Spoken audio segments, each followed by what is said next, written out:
All right, good evening, everybody. What a great day of programming and presenters. Let's give ourselves a round of applause. Yeah. Thank you all for joining us. It's been a wonderful weekend, and I know the weather maybe was a challenge to get here, but it brought us together too in the same sense. I'm super excited to introduce our keynote speaker for the evening.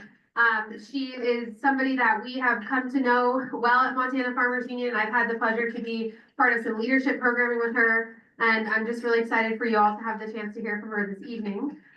So April Martin is a passionate advocate for people, community, and cultural connections.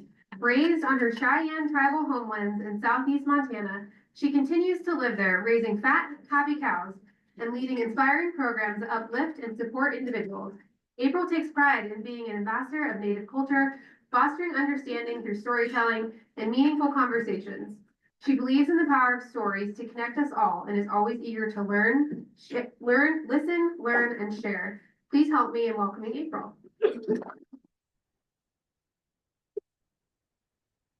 And she's on the Montana Farmers Union board. Yes.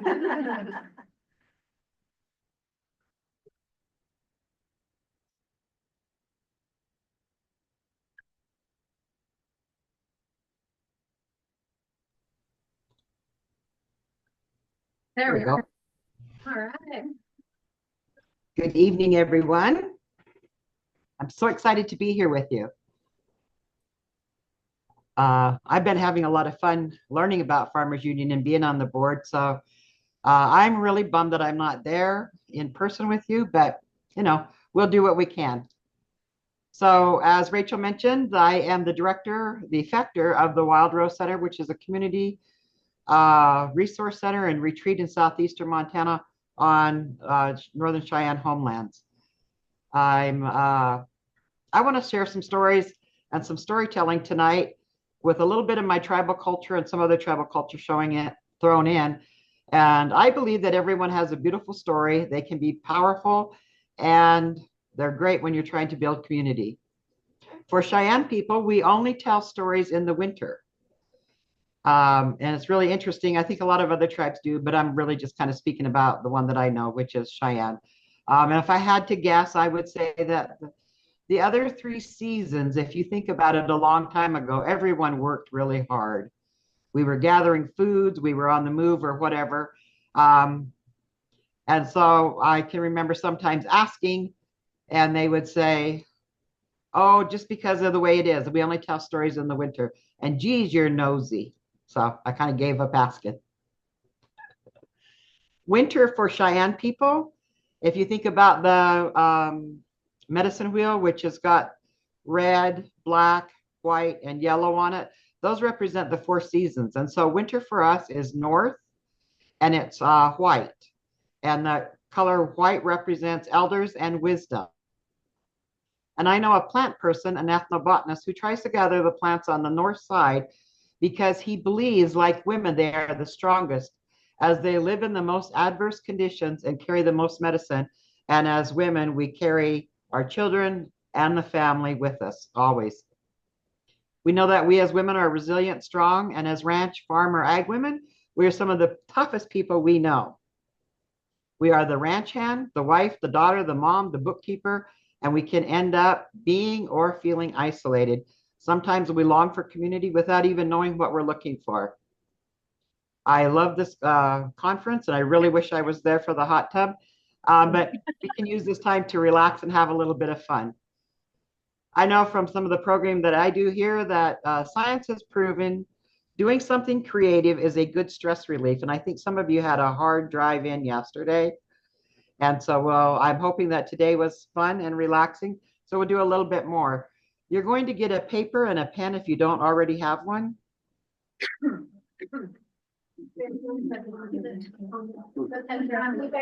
you have a pen, you can grab your pen. If you have a notepad, you have your paper on it. You can also flip over your placemat and it's for that.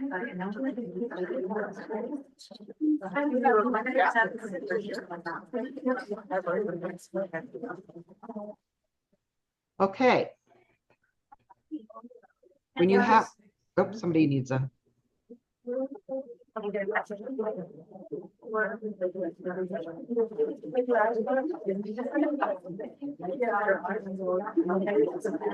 Okay. If you have your pen and paper, don't write your name on it. But across the top, I want you to think about an animal, a mammal, an insect, a bird, and write that across the top of the page. And after you, so think of it kind of like categories. You want to be unique, right? And then when you have that animal written down, write down 4 attributes of that animal. It can be something that you admire about it, something that you associate with it, anything. So it could be like a bird, it could be an ant. So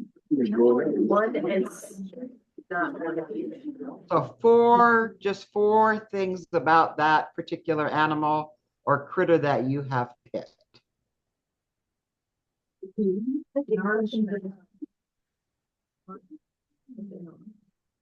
And don't tell anybody what it is.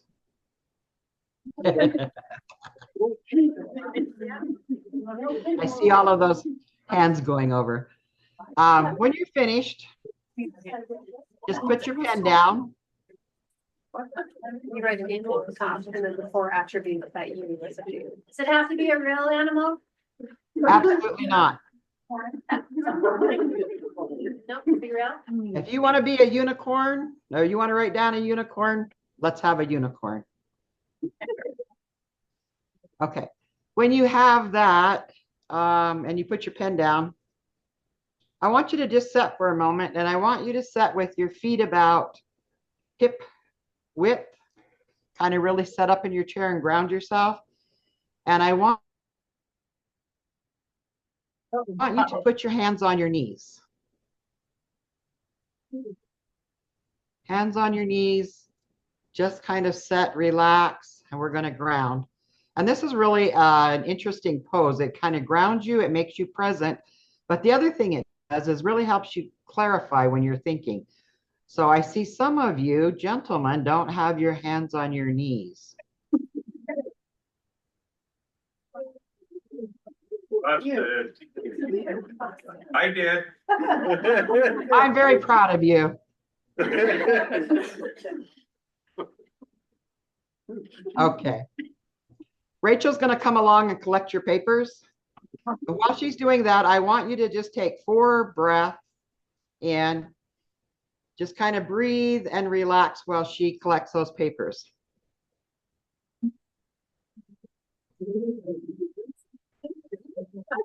And I remember one day when we had a group of little old Cheyenne ladies here at Wild Rose, and they were telling stories about life when they were young.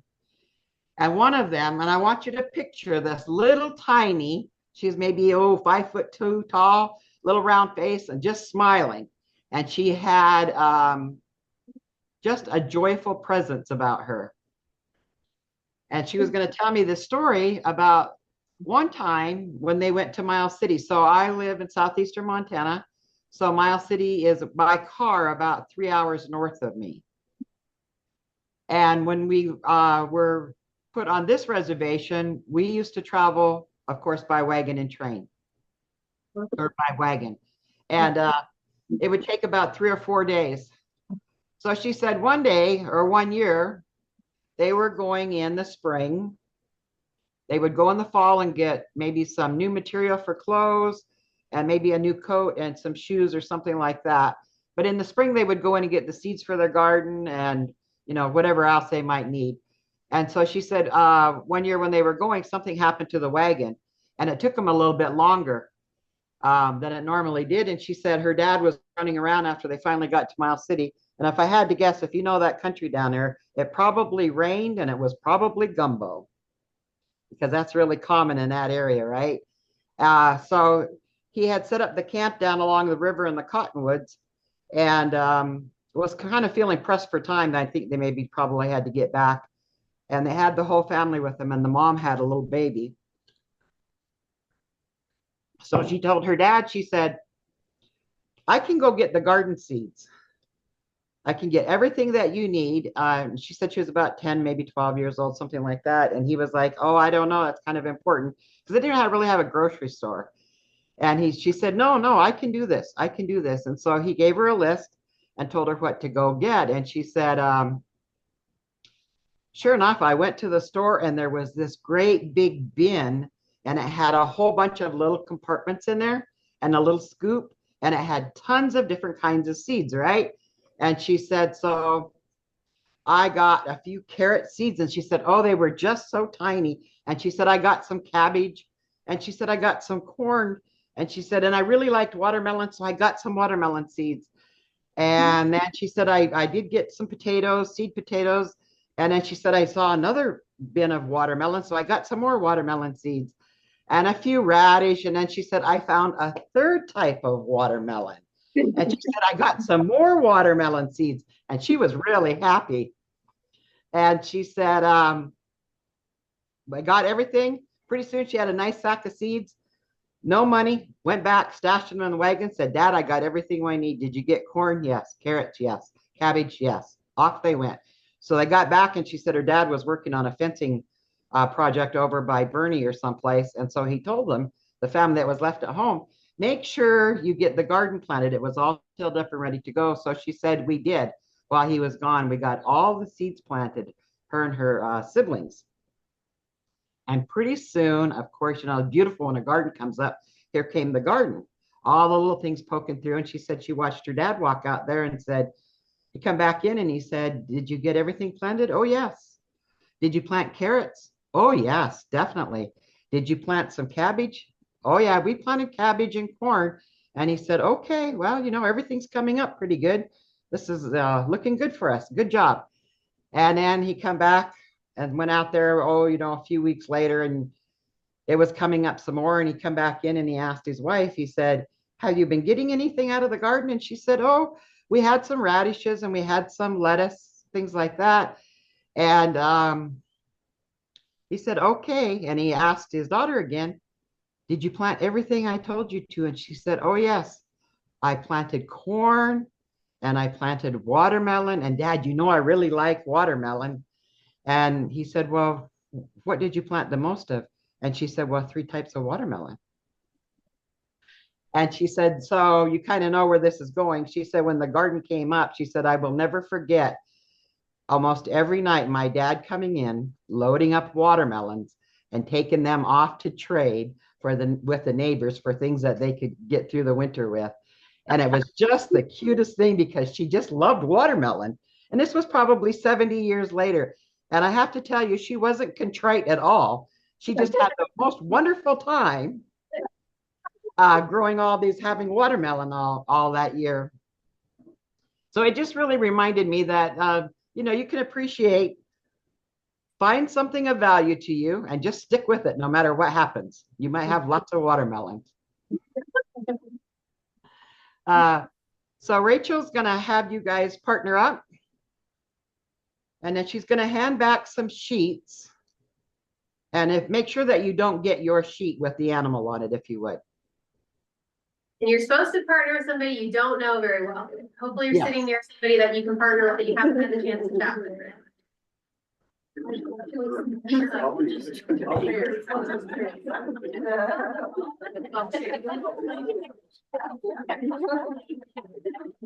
And especially if you're a couple, separate.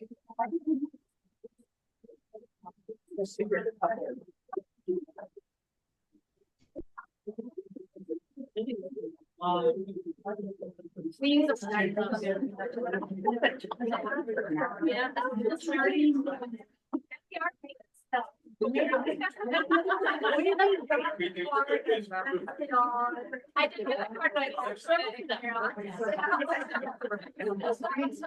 was writing down.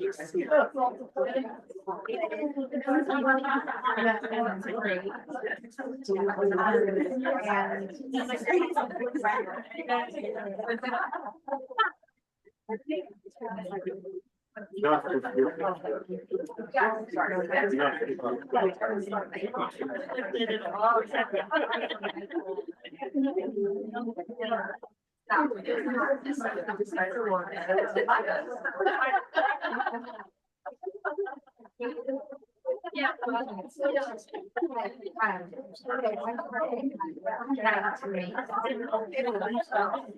Okay, as you get these papers back, you can read them, but don't share the information with anybody else right now, please. Just kind of keep it to yourself.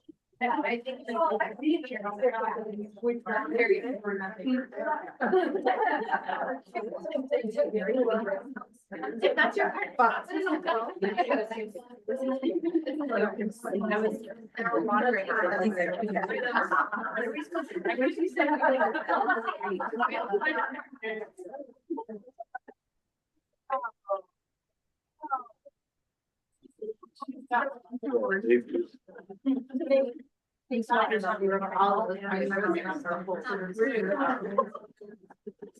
I think we're at raise your hand if you don't have one. Everybody got one back? Okay, you're paired up? Okay, we're good, April. Okay.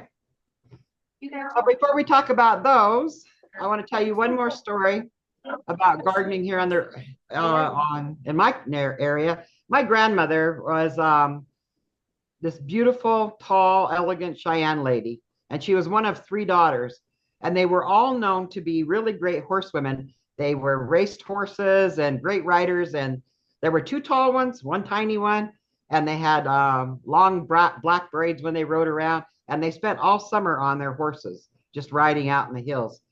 And that's pretty much how my summer was. My grandparents and my parents had horses for all of us kids, and we would get up in the morning, and my grandmother someplace had found us a smaller, about a 10-foot teepee. And I don't know how we convinced her, but she was pretty fun to be around. So we spent most of the summer living under my grandmother's silver leaf maple tree in a teepee. We didn't have teepee poles, so we tied it to the top of the limbs and we take it out. I'm telling you, it was the best thing. And then we decided it wasn't enough just to sleep out there. We had to cook out there. So in the morning, we would have ash-filled scrambled eggs. Delicious. And then we would get on our horse and we would leave, because if we didn't leave, then we had chores to do. But if you got out of there before they caught you, there was no consequence, right? That was the way it was. And we would spend all days. And then we didn't have a watch, so about lunchtime we would come back on our horses out of the hills and we would eat lunch, and then we might have to do a few chores in the afternoon, help everybody out around the place, and then we could take off to the hills again. Anyway, so pretty much like my grandmother's life growing up. They had neighbors up and down the valley. Our reservation was open to settling. And then when we came back, a whole bunch of history, you guys are more than welcome to look it up. But when we got back up here and we bought our reservation, our lands back, the people who had settled here they were paid to move on. Is really what had happened. So there were neighbors up and down this valley. I was so Jessie, my grandmother was Eva, and Lizzie were out riding, and they went by the neighbors kind of to the west, and their names were Elmer and Minnie. And of all things, Elmer had this garden spot up on a hillside, not down by the creek where you would think it would be. But the thing that he grew best up there was watermelons. They rode by and they saw all those watermelons, and then they went on up into the hills and they decided, you know what? We should come back tonight when it's dark and get a watermelon. And so they did. They rode up there sneaking. They were riding bareback. Nobody had saddles. And they decided that my grandmother, because she was the tallest and the strongest, she should get off and get the watermelon. So that kind of tells you what size the watermelons were, right? Lizzie would hold my grandmother's horse and Jessie would hold the watermelon. And so here they go sneaking up there, and my grandmother gets off and she's thumping the watermelons. And she asks her sisters, hey, listen to this one. Shall I pick it? And out of the darkness, this man's voice says, no, leave it alone and go home. And she said they started screaming and took off running. except she was on foot, of course, because her horse was long gone with her sister. And she said she had to run about halfway home before she caught up with her family or her sisters and got the horses and stuff. And I remember her telling that story, and she was another one, was not contrite about stealing this watermelon. So they must have really been a treat back in the day. And I have had no luck growing watermelons, oddly enough. So just a little bit of how life was on the reservation here. When you have somebody that you're partnered with, and what I want you to do is, one of the things that I have found working with women at my retreat center here is that we don't do self-care very well. We don't take care of ourselves very well. We put us at the last of the list and things like that. And gentlemen, you probably already know this, how much your wives or whoever works for you and stuff like that. But the other thing is, we are not aware of how well we can beat ourselves up, ladies. Sometimes, though, those words that we tell ourselves are pretty damaging, and we would not talk to a friend in that way. So what I want you to do is I want you to look at the animal that you received in return, and that is you. And I want you to look to your partner and take turns. So maybe the person on the left go first, or however you want to do it. And I want you to tell your partner how this is you. So if it says, for example, you're an ant and you're industrious and you're tiny and you bite and you think, oh, that is not me at all. Think about it, right? And I'm hoping that whoever got the unicorn really feels like a unicorn tonight. So I'm going to give you a little bit of time, and let's just go ahead and have some conversations about these animals. And I'm going to mute myself.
Their talent is great.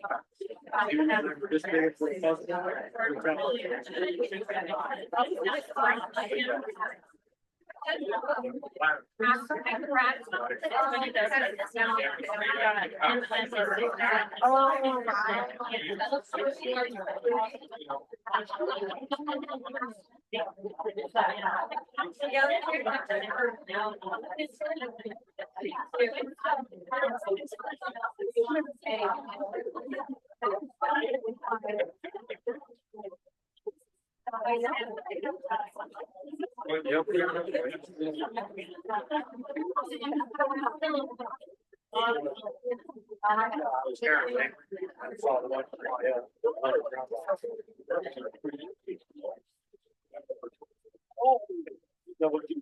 Yeah, that would be something about here.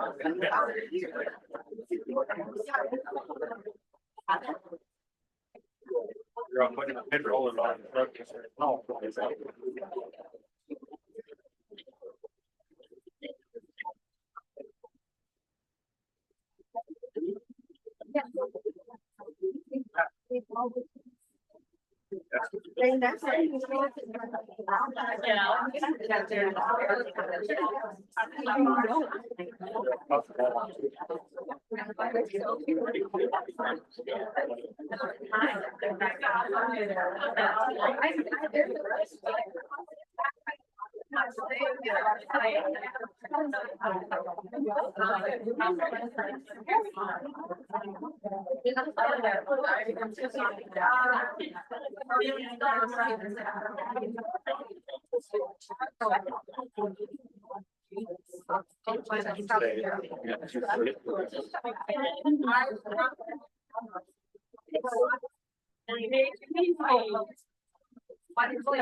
Everybody get a chance to talk?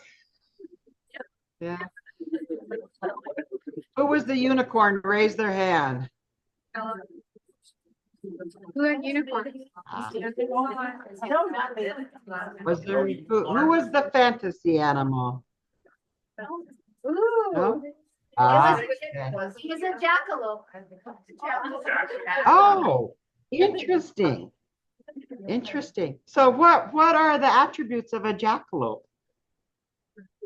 Feisty, rare. What else were they? Fast. Quick. Protective. Interesting. And do you feel that those fit you? Me? No, you. Or whoever got it. Who got it? In the back of the room. Oh, okay. And I can't see way back there, but is she nodding her head? Does it fit her? Yeah. Oh, definitely. So I wish there weren't, okay, men, kind of just close your ears for a minute, right? Did Horny come up with jackalope?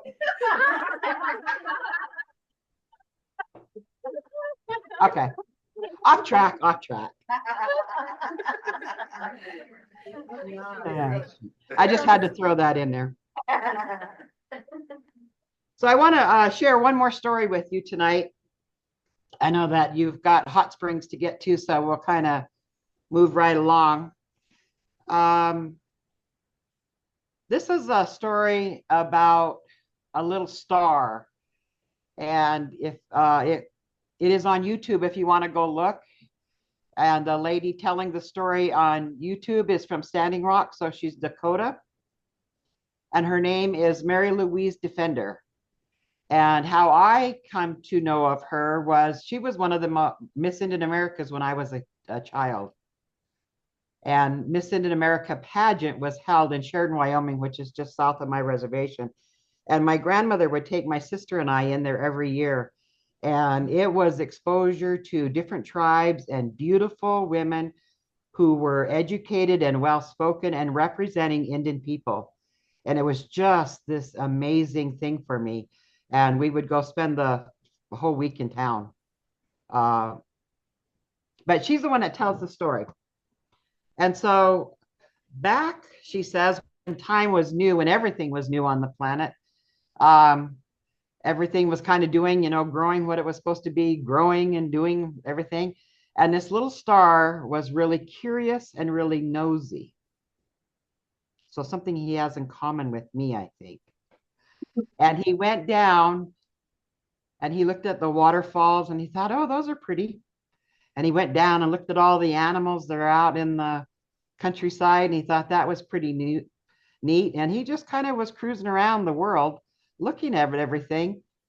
And then he came upon a village that was underneath a bunch of cottonwoods. And if those of you who are lucky enough to live by a river or have cottonwoods on your place, they're really a unique tree. And for Cheyennes, they're one of some of the first medicines, we call them. We use their wood in ceremony. And then many of you may have made a salve or an oil out of the little buds in the spring. It's very good for arthritis. And that would have been something that people brought with them, that recipe from Europe or wherever they came from, right? And so cottonwoods are really important trees. And then when people were settling the country, it was some of the first wood that they ran into if they didn't have pine trees and stuff like that. But anyway, so this little star found this village underneath this bunch of cottonwoods, and coming from the village was the most beautiful sound he had ever heard. And it just fascinated him. And so he kind of was bebopping around, hanging around down there, listening to this sound. And then one day it dawned on him. He said, I am a star. I better get back up in the sky where I belong. And off he went. And so he was up there and he was doing star things. He would move around over here and then he'd move around over there, things that normal stars do. But he started getting really lonesome and really lonely for that sound, that beautiful sound that he had heard.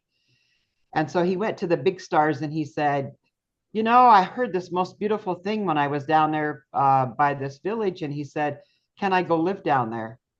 And they said, no, you're a star. You have to stay up in the sky. He said, because if you go down there and you stay, he said, they said, you're so bright that you'll distract the humans. And they have things that they're supposed to be doing. They're supposed to be gathering their medicines and raising their children and all of these things. And so, no, you can't go down there.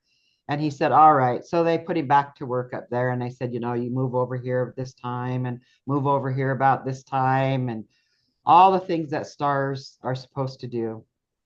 And he just kept getting more lonesome. And he thought about it and he thought about it. And then he came to them again and he said, what if I find a way to be down there and don't distract the humans? Can I stay with them? And they said, but you're a star. You would give up living up here? And he said, yes, I would. And they said, if you can find a way to live down there without distracting the humans, then yes, we'll let you go. And so he went down and he looked around and he saw a big cottonwood tree. And he said, I'm going to live in that cottonwood tree. And to this day, he lives in a cottonwood tree. And so if you ever get, like right now is probably a good time because the cottonwoods are starting to put on their buds. If you get a cottonwood branch, and some of you might know this already, but if you split it right at that knuckle and somebody's probably a plant person in there and you open it up, there's a star inside of that limb, that little limb of a cottonwood tree. And it is really where the tree gets its nourishment. And so that little star is living still down here amongst the humans in the cottonwood trees. And what the beautiful sound that he heard that made him so lonesome and want to stay with the humans was voices.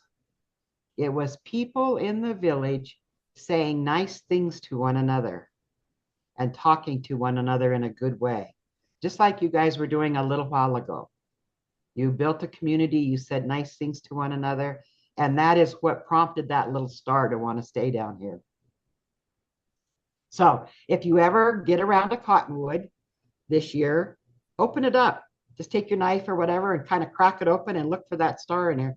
As long as that limb or that branch is living, you will see that the nutrients or whatever the trees, however they feed themselves, is going through that that branch in that tree. And so for Cheyennes, we have a little bit different story. We say that when Creator was making the world, he had extra stars left over. And so sometimes, you know, when you look up in the sky and it seems like there aren't too many stars, maybe some are missing, they've burnt out or gone away. So what happens is the Creator sends a big windstorm down and it knocks all of those branches off of the cottonwood, which we all know if we have them in our yards, and the stars are released. So that's how we said the stars were in there. So that and then if you look back up in the sky, it gets nice and bright again. So that's just kind of one of the things that I wanted to share. And I just think about it as being in community. There's so much joy and laughter that we bring with each other. And I'm really glad you guys are here tonight. And I'm really glad that you had me. And I think it's probably about time for the hot springs. So thank you. And if there's questions or anything, you can certainly ask me. And you can also finish talking about your animals.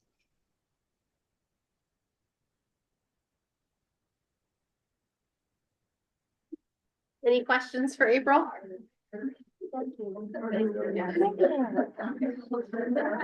Okay. I think you're off the hook, April. All righty. You guys have fun tonight. See ya.